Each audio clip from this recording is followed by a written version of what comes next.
तो आज हम पढ़ेंगे अनेकार्थक शब्द, कुछ शब्द जिनके बहुत सारे अलग अलग मीनिंग्स होते हैं। सभी भाषाओं में कुछ ऐसे शब्द होते हैं जिनके अनेक अर्थ होते हैं। बिल्कुल सारी लैंग्वेजेस ऐसी होती हैं जिनके कुछ भाषा अलग अलग अर्थ होते हैं। प्रसंग के ज्ञात होने पर ही ऐसे शब्द का ठीक अर्थ लगता है।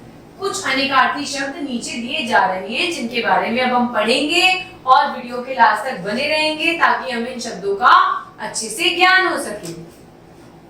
अधर, अधर का मतलब हम क्या कहते हैं, मध्य, मतलब बीच में भी होता है, ओठ भी होता है और बीच भी होता है। अंबर, अंबर का मतलब आकाश भी होता है या फिर वस्त्र, जो कपड़े हम पहनते हैं वो भी होता है।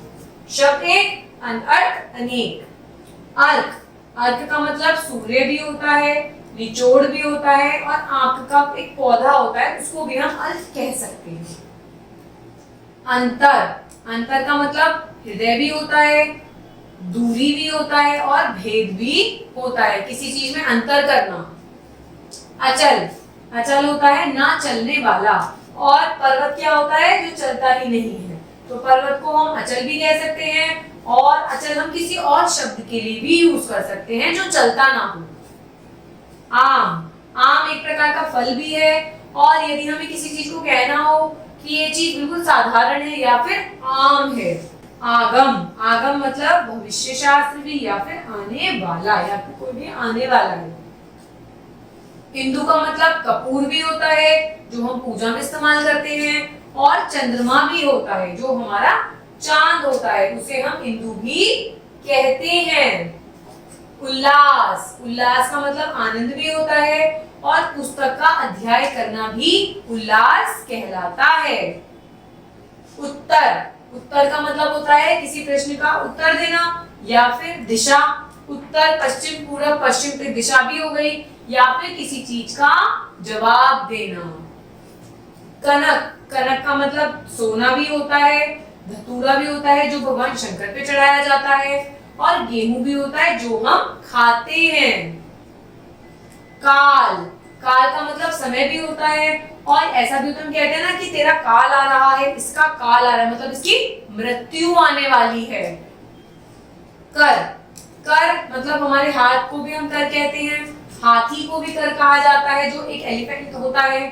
और टैक्स, जो सरकार हम पे टैक्स लगाती है उसको हम हिंदी में कर कहते हैं। तो देखिए शब्द तो एक हो गया पर इसके जगह जगह पे अर्थ अनेक हो गए।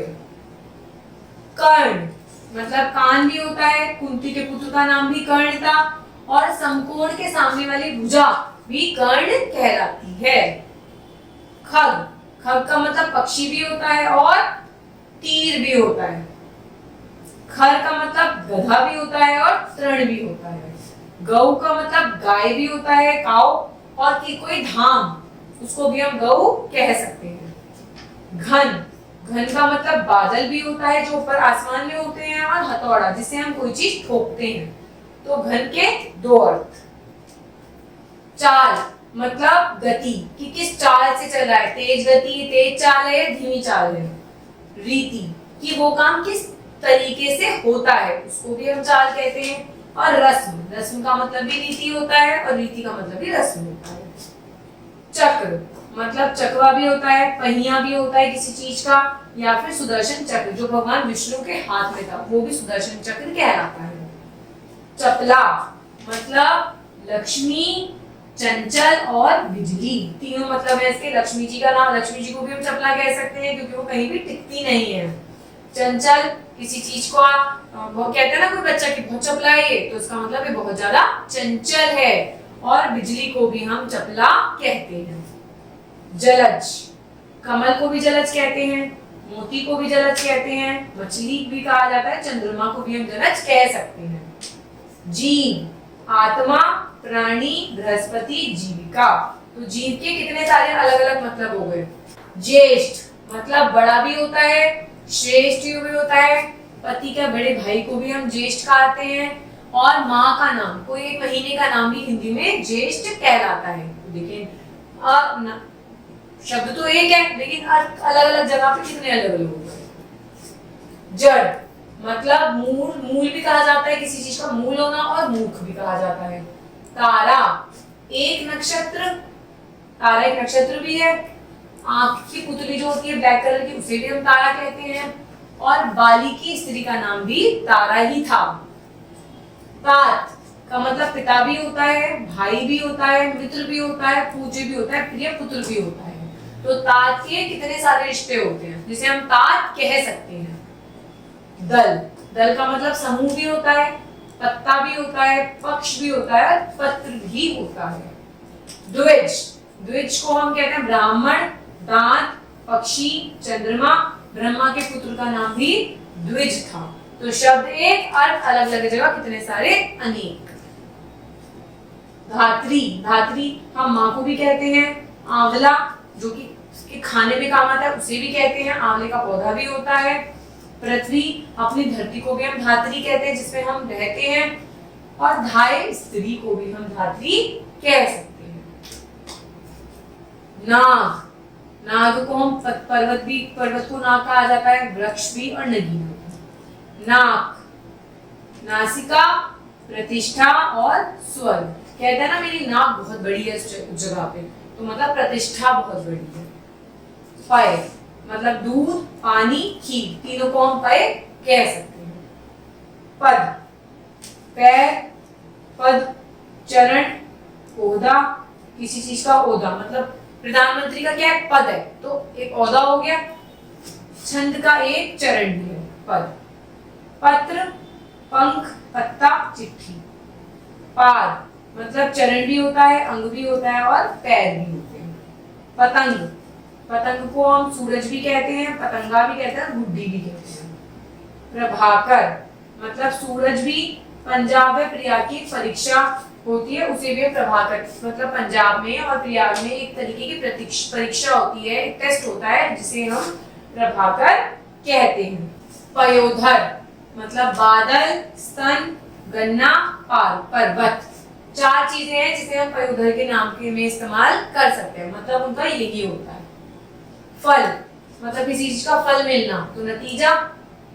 फल संतान के रूप में भी मिल सकता है, लाभ के रूप में मिल सकता है, भले, भाले की नोक को भी, जो भाला होता है ना उसकी नोक को भी हम फल कहते हैं। बलि, बलिदान, राजा बलि, टैक्स और उपहार।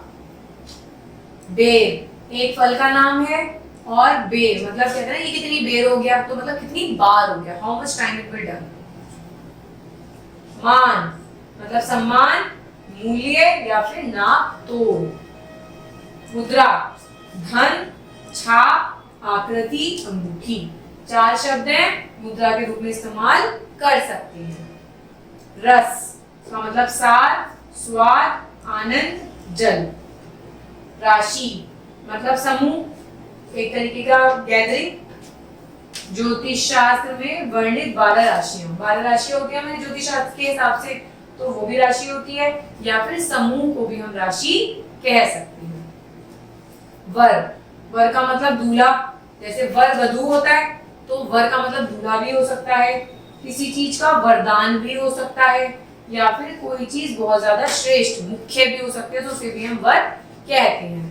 तो इस तरीके से हमने कितने सारे शब्द पढ़े बेटा, और उनके कितने सारे अलग अलग मतलब। शब्द एक ही होता है पर उनके अर्थ अलग अलग होते हैं। कैसे? अलग अलग सिचुएशन के, परिस्थिति के अकॉर्डिंग, अलग अलग सेंटेंस के अकॉर्डिंग, अलग अलग बात के अकॉर्डिंग शब्द वही होता है, लेकिन उनके अर्थ अलग अलग तरीके से यूज हो सकते हैं। इसलिए हमें इन शब्दों का ज्ञान होना बहुत जरूरी है, ताकि हम वाक्य के असली रियल मीनिंग को समझ पाएं। यदि हमें इन शब्दों का ज्ञान नहीं होगा तो हम वाक्य का सही अर्थ बिल्कुल भी नहीं समझ पाएंगे। तो इसलिए व्याकरण के सारे टॉपिक इंपॉर्टेंट होते हैं, और हमें ये सारे टॉपिक बहुत ही गंभीरता से देखने चाहिए, इनको याद करना चाहिए, और नेक्स्ट वीडियो का वेट करना चाहिए। Keep watching, keep learning and wait till my next video. Thank you.